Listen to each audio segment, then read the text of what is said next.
bahwa oleh karena perbuatan terdakwa dalam melakukan penebangan kayu secara logika tidak mungkin bertentangan dengan dua keputusan Menteri Kehutanan yang belum ada tersebut, dan oleh karena peraturan pemerintah sebagai pelaksana lebih lanjut dari pasal 35 ayat 4 tersebut hingga kini belum ada atau setidak-tidaknya tidak dapat ditunjukkan oleh saudara jaksa penuntut umum dalam perkara ini, maka jelaslah unsur perbuatan melawan hukum sebagaimana dalam pasal tersebut di atas tidak terbukti. Unsur melakukan perbuatan memperkaya diri sendiri atau orang lain atau suatu korporasi, bahwa undang-undang tidak memberikan pengertian melakukan perbuatan memperkaya diri sendiri atau orang lain atau suatu korporasi. Oleh karena dianggap sudah dipahami bahwa melakukan perbuatan memperkaya diri sendiri atau orang lain atau suatu korporasi adalah membuat harta diri atau harta orang lain atau suatu korporasi menjadi bertambah banyak, bahwa tidak tepat mengukur perbuatan tidak membayar PSDA sebesar 134.145.275 rupiah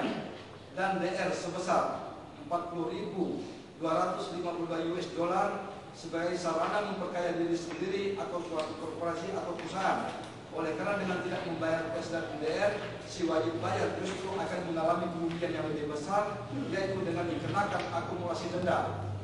pencabutan izin dan sanksi lainnya. Bahwa dengan dikenakan denda, maka kekayaan si wajib bayar justru akan menjadi berkurang, sementara utang pokoknya tetap harus dibayar. Dan dengan pencabutan izin justru si pemilik izin menjadi kehilangan hak untuk dapat menjalankan kegiatan yang dilakukan atas dasar izin tersebut, yang berarti pemilik izin akan kehilangan penghasilan. Bahwa oleh karena itu kami selaku advokat terdakwa Tuliwong tidak melihat kalau unsur melakukan perbuatan memperkaya diri sendiri atau orang lain atau suatu korporasi telah dibuktikan oleh saudara jaksa penuntut umum. Dalam berlihat biro tersebut telah diserahkan kepada penyidik Polres Ketapang oleh Insinyur Yohanes Prabani Setio Hekmawan MBC selaku Kadif Pengendalian Produksi dan Peredaran Hasil Hutan Dinas Kehutanan Ketapang, dan dikenakan penyitaan berdasarkan surat perintah penyitaan nomor Pol SP Sita garis miring 114 garis miring 5 Romawi garing 2007 Reskrim tanggal 30 Mei 2007 Junto, berita acara penyitaan tanggal 30 Mei 2007, ditambah pula Insinyur Yohanes Prabani Setio Hekmawan MBC sendiri yang ketika menjadi saksi dalam perkara ini telah membenarkan bahwa ketiga unit biro tersebut merupakan jaminan yang telah dibayarkan oleh PT Gelora Indonesia untuk pembayaran PSDH dan DR, maka jelaslah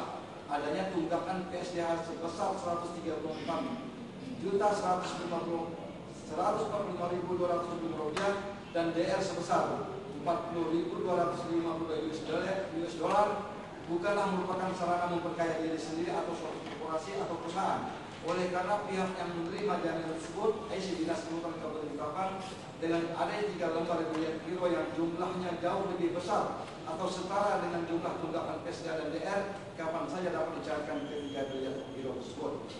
Bahwa akan tetapi menurut keterangan Insinyur Yohanes Prabani Setio Hekmawan MIC yang diberikan di bawah sumpah dalam persidangan, Dinas Kehutanan tidak mencairkan ketiga biro tersebut. Oleh karena pada saat itu Dinas Kehutanan masih sedang melakukan penagihan serta masih dapat mengenakan denda sesuai dengan peraturan perundang-undangan yang berlaku kepada PT Gelora Indonesia, sehingga Dinas Kehutanan Kabupaten Ketapang pun tidak pernah terpikirkan untuk melaporkan adanya tunggakan PSDH dan DR tersebut sebagai suatu tindakan pidana. Bahwa seperti terungkap di persidangan antara lain dari laporan polisi yang terdapat dalam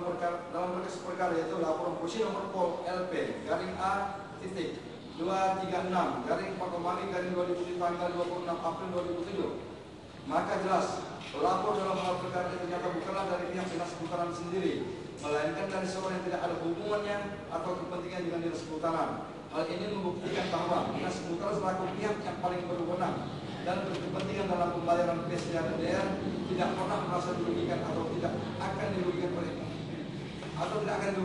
oleh karena jika dikehendaki Dinas Kehutanan kapan saja dapat mencairkan ketiga biro tersebut. Kami tidak perlu membahas suatu persatu pengertian dari 4 teori hukum pembuktian tersebut di atas, karena kami yakin majelis hakim telah mengetahui secara jelas. Namun kami menyatakan bahwa Undang-Undang Nomor 8 Tahun 1981 yang lebih dikenal dengan KUHP dari pasal 83 Undang-Undang Nomor 8 Tahun